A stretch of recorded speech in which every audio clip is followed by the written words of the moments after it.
Good evening, United Methodist Women. My name is Vidette Bullock-Mixon, and I serve as the Board Secretary for the National Organization of United Methodist Women. While my tenure with United Methodist Women has been short, I have a long history serving the United Methodist Church. For over 30 years, I served as Director of Corporate Relations for the United Methodist Church's General Board of Pension and Health Benefits. As the Board Secretary, I work in the National Office with General Secretary Harriet Jane Olson, and my role is very similar to the important role you play with your conference leadership team. Some of my key tasks and priorities include supporting the management requests of the General Secretary, Harriet Jane Olson, and Board President, Yvette Kim Richards, for managing, planning, and implementing semi-annual board meetings, conference calls, and editing various communications to constituents of United Methodist Women. I capture the minutes for board, committee, and national staff leadership team. Those are cabinet meetings. I serve as a member of the staff cabinet and strategic planning and general conference committees. I am a notary for the national office, and I sign and notarize various legal documents. I maintain a directory of contact information for officers at annual conference leadership team. I conduct conference secretary training and provide resources and support to conference secretaries as requested.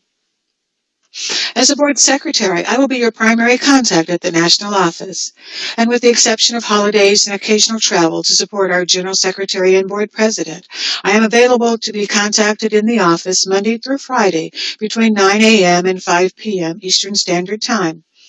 My direct dial number is area code 212-870-3753. You may also contact me via email at Mixon, don't forget the B, at unitedmethodistwomen.org, which is my preferred method of contact. While it is my personal commitment to respond to all messages in a timely manner, please allow 2 workdays for me to respond. It is truly a pleasure and honor to join all of you this evening for this introductory session to the Conference Secretary Training.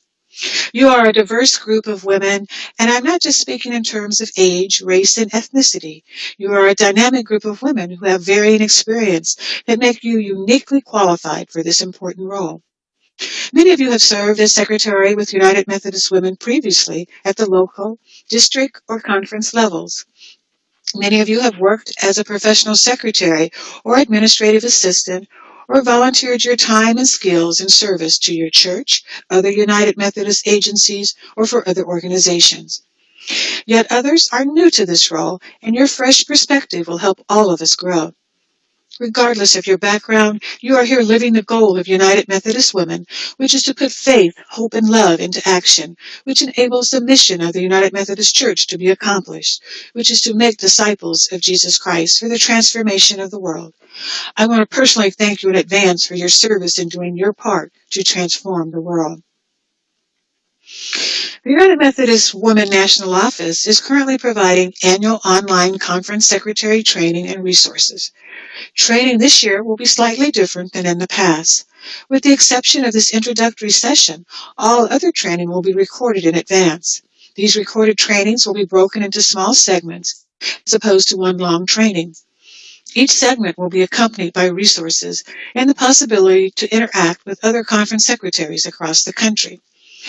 The benefits include the segments will be structured using best practices to allow you to engage fully for a shorter time. You will focus on fewer topics at one time. There will be ease of access to revisiting specific training as needed, and you'll be able to easily utilize video clips for training the district secretaries. The recorded trainings will be on the following topics. First, the role of the conference secretary, committee work, and setting priorities. Working with the conference president will be the second. And third, taking minutes and document retention. As needed, a 4th training will be made available. This evening, we will discuss your information related to these topics, but we will go much deeper in the later trainings. All training videos will be available no later than March 1st. United Methodist Women is undergoing some transitions with the online community. In the interim, all videos, transcripts of videos, and resources will be available via Dropbox. This link will be sent to you via email after this training and is accessible on the materials page of Go to Training. So I hope you're ready to get started. Let's talk about United Methodist Women and the role of the conference secretary. As United Methodist Women, we are part of a community of women whose purpose is to know God and to experience freedom as whole persons through Jesus Christ, to develop a creative, supportive fellowship, and to expand concepts of mission through participation in the global ministries of the church. And many of you are probably saying to yourselves that you already knew this. Now we're going to talk a little about what this means when you serve as conference secretary. As part of the conference leadership team, you're working with others to first understand and uphold the purpose and constitution and bylaws of United Methodist Women. You will develop personal spiritual practices, strengthen relationships with other leaders for effective teamwork across United Methodist agencies, work to ensure participation of a diverse, inclusive group of women in all parts of United Methodist Women. These are just a few of the responsibilities of the conference leadership team, as outlined in the United Methodist Women Handbook for 2013 to 2016, found on pages 32 to 33. As the conference secretary, you serve a practical role in the realization of our purpose at all levels of the organization as you work in collaboration with your leadership team. In your role, some of the tasks you will perform to ensure the realization of our purpose include: you will be knowledgeable of United Methodist Women bylaws. You will draft accurate minutes, which are vital documents to the leadership team and district. Maintain archives and files of records and official documents. Sign legal and financial documents. Update and report the roster of elected officers and the leadership in local units. These are just a few of the tasks you complete as a conference secretary, and I will provide you with support to learn strategies to effectively and efficiently complete these and all other tasks. The two main committees you will work with include the Finance Committee, and as the secretary, you share fiduciary responsibility with the treasurer for the safekeeping of United Methodist Women funds. You will be a membership of the leadership team, and you will work closely with the president, vice president, and treasurer to help United Methodist Women fulfill its purpose, primarily at the conference level. We will discuss your role with both the Finance Committee and the leadership team in greater detail in one of the upcoming trainings. As a conference secretary, you will serve as a liaison for the district and local secretaries by providing resources and training as needed. Communication in your role is absolutely critical, especially with the conference president. Having clear and open lines of communication will help you build a relationship that is both positive and productive. As both you and the president are taking office, there are key points you will want to discuss with each other. You will want to express your desire to do your job to the best of your ability. You will want to know the president's method of communication, her preferred method. Is it email or by telephone? You may also want to know if there are specific days and times that she is unavailable. The agenda and minutes format that she prefers. Also, it would be helpful to discuss when and how the agenda and minutes should be distributed.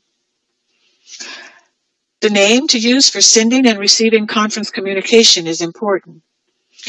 This can streamline communication and ensure that all mail is sent to one person, typically the president or secretary. The version of rules of order: will the rules be formal, informal, Robert's rules, etc., for conducting meetings and conducting votes? Deciding which files you will maintain and if there is a preferred procedure for doing so. Do not wait to begin having a conversation with your conference president. The sooner you establish the relationship with her, the more positive it will likely be. While you may have other priorities to discuss with her, this is a suggested list of topics. We will talk more about building the relationship with the conference president in one of the upcoming trainings. I want to thank you especially for completing the pre-training survey, and some questions have arisen regarding the use of Robert's Rules of Order. Robert's Rules of Order is a set of parliamentary procedures based on the rights of the majority. It's a very formal procedure for conducting meetings and making decisions. United Methodist Women identify Robert's Rules of Order as a common procedure for conducting meetings and as one of several options your conference leadership team may choose to use. Whether formal, such as Robert's Rules, or informal, having a set of standing rules for your meeting and taking a vote is encouraged. What this looks like will be based upon the discussion you have with your conference president. It is recommended that you first look at what has been in place at the conference meetings and if this procedure has worked well for the team. The National Board of Directors for United Methodist Women uses a modified informal style of meeting with motions and seconds being taken, and this works well for our Board of Directors. And it's my belief that many United Methodist Women conference meetings conduct their meetings in a similar format. Questions were also asked about electronic voting, such as using email. Again, the National Board of Directors of United Methodist Women does utilize voting by email because this is recognized as being an acceptable practice in the state of New York, where the national office is located. If this is an option you are considering, you will first need to determine if your state will recognize electronic voting in any format, including email. Then you will need to discuss this with your conference president and make a decision for your leadership team that works best for you. A disclaimer: the National Organization of United Methodist Women does not recommend, encourage, or endorse any specific formal or informal meeting procedure or the use of electronic voting at the conference, district, or local levels. We understand that everyone has unique needs, and you need to have the power to make the decision that works best for you. We've talked about a lot so far, and I want us to now talk a bit about setting priorities as the conference secretary. One of the top priorities is to talk to your conference president and begin to build a working relationship and discuss a number of items. Several other things you will want to prioritize at this time include: review your responsibilities in the Constitution and bylaws, review and organize materials from the previous secretary. Hopefully she has turned these over to you. Review the United Methodist Women Conference calendar, dates of meetings and future events to see what things you have coming up. Organize files in your workspace. Talk with your conference president to establish your working relationship with each other. And this one is so important it deserves to be repeated. Set personal priorities for yourself. This may involve researching procedures for running a meeting, attending training, acquiring supplies, etc. And you will want to develop a calendar of things that need to be done. One of the things that needs to be done as soon as possible is completing or revising the conference roster to ensure it is accurate. One of your responsibilities is to complete and maintain an accurate roster and send it to me as the board secretary annually via the U.S. Postal Service, or my preference would be that you would email it to me. To ensure we definitely have the correct information for each conference, I ask that you send this form with the most updated information. Again, please email me the form at vbmixon@unitedmethodistwomen.org or mail it to me at United Methodist Women, care of Board Secretary, 475 Riverside Drive, room 1504, New York, New York, zip code 10115. Typically, this form will be sent immediately following elections with the date which the newly elected officers take effect. Many of you have expressed concern about training the district secretaries. Once you complete your training, you will be equipped with the knowledge you need to share with the district secretaries. You will be able to use all of the resources from your training when you train others. Additionally, the United Methodist Secretary Handbook is a resource that we hope will be very beneficial to them and the local unit secretaries. We will provide additional resources to help you organize and plan training and use best practices when training adults. As you prepare to start your work prior to the full training sessions, here are some tips to get you started with taking minutes, organizing files, and retaining documents. Why do we take minutes? There are multiple reasons and benefits. Minutes are a historical record of a group's decisions and actions. They are a reminder of who was given assignments. Minutes are evidences of deadlines, and minutes provide a benefit for persons who are absent when decisions are made. What recording method is best for taking minutes? You will need to identify which method works best for you and your team. You may develop a template for the minutes that works for you and the conference president. By filling in the spaces in the template, you can complete a draft of the minutes during the meeting. You can use a tablet such as an iPad or one of the many Android tablets. Various Bluetooth keyboards are available that can make typing easier. You may use a laptop to type the minutes, and after the meeting you can edit the minutes for spelling, grammar, and punctuation and check them for accuracy. This can be especially easy if you have a template for the minutes. You may choose to use a device to record the meeting, especially the audio. You can check the recording later to see if there are items that you missed. If you meet via video conference, you can record both the audio and the video. If you're like me, you may choose to use a steno notebook and handwrite notes for the meeting. Using the agenda, people's initials, or various forms of shorthand can help you make writing the notes for the minutes by hand easier. Other suggestions to help you with taking accurate minutes are: use an attendance sheet. Have people sign in as they arrive so you know who is present for the meeting. Listen with care. Focus on the major issues, actions, and decisions. Comments and side conversations should not be reflected in the minutes. Stick to the facts. Differentiate between statements of fact and opinion. The minutes should reflect objective statements of fact. Motions. With a motion, you record the name of the person who made the motion and the name of the person who seconds the motion. When actions are taken, actions should be recorded as resignations, adoptions of bylaws, resolution, and budgets, approving minutes from previous meetings, receiving reports from committees. Don't delay. The sooner the minutes are drafted, the better. As time passes, you will not remember the details as clearly, and the minutes will likely become less accurate. Proofread. Always check your work to ensure the minutes are free of spelling, grammar, and punctuation errors. Using the spelling and grammar check in applications like Microsoft Office Word will catch most errors. You have a variety of record-keeping responsibilities as the conference secretary, and the conference is depending on you to maintain its records accurately. You will want to decide where you want to set up your office and the supplies necessary for you to carry out your role as the conference secretary. If you're new to serving as a secretary in any capacity, a list of supplies that are often used can be found in the United Methodist Women's Secretary Handbook. Also, decide on a system you will use for correspondence, files, and records, and stick with it. Your predecessor or others may make suggestions for how you should personally organize your work and/or your workspace. If you don't have a strategy of your own, try one that has been suggested.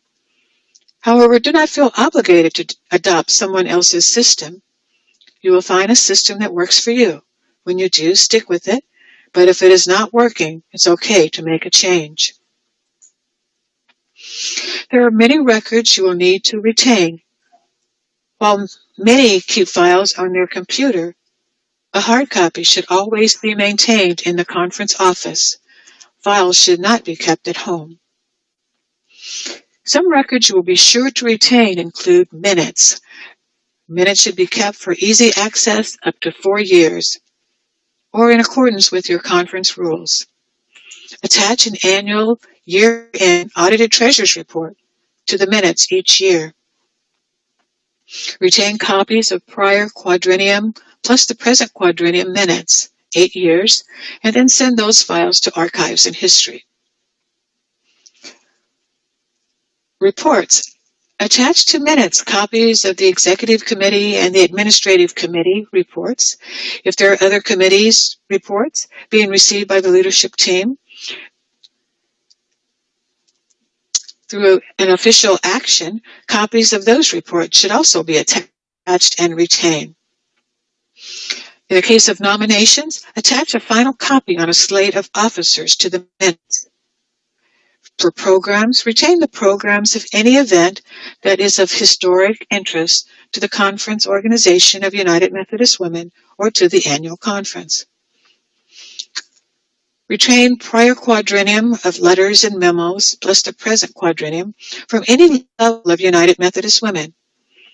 Discard any letters which contain out-of-date information on the basis of current information.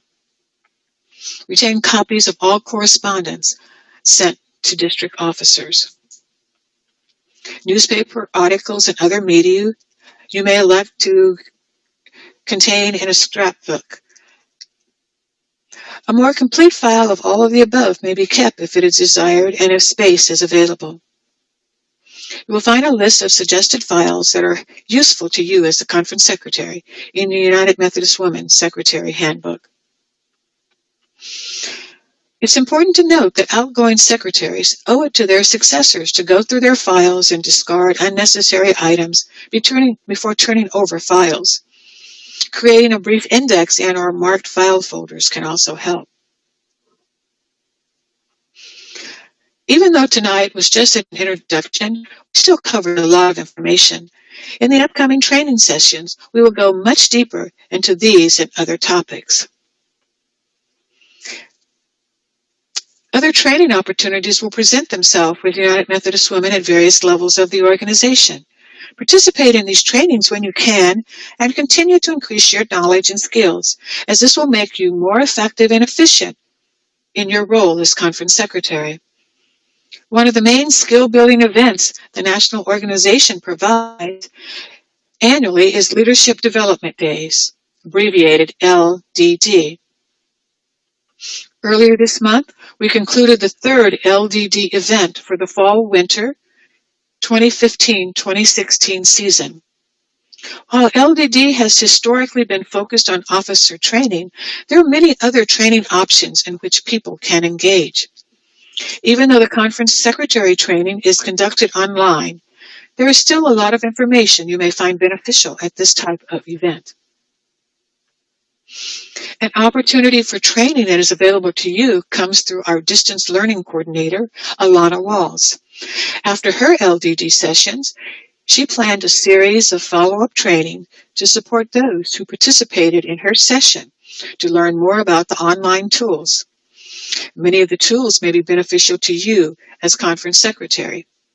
You're under no obligation to participate, but if you're interested in joining her email list regarding these trainings and other resources she may share, specifically related to online tools, please contact her via email. You can send her an email at awalls@unitedmethodistwomen.org and make sure the email contains your full name, your conference, and your request to join the mailing list for the online trainings. One of the most useful resources we have for you is the United Methodist Women Secretary Handbook. The handbook is available as a PDF and can be downloaded and printed.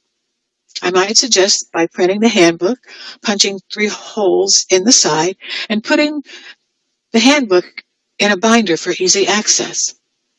And that way, as we give you updates and new resources, you will then be able to easily add them to the handbook. As we prepare to close this segment, I want to share some highlights from the handbook. You can see from the table of contents, there's an extensive list of topics covered in the handbook. More details are provided on many of the topics we discussed this evening, such as taking minutes and document retention. Samples of minutes and templates, including one from the Desert Southwest Conference, courtesy of Glenda Hill, are included.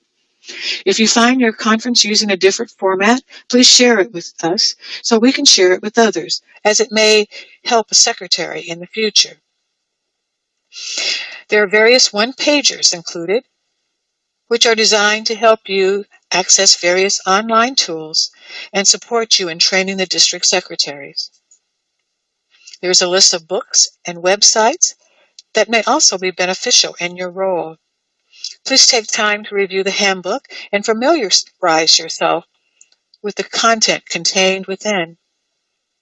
As we go along, we will continue to add updates and new information to the handbook.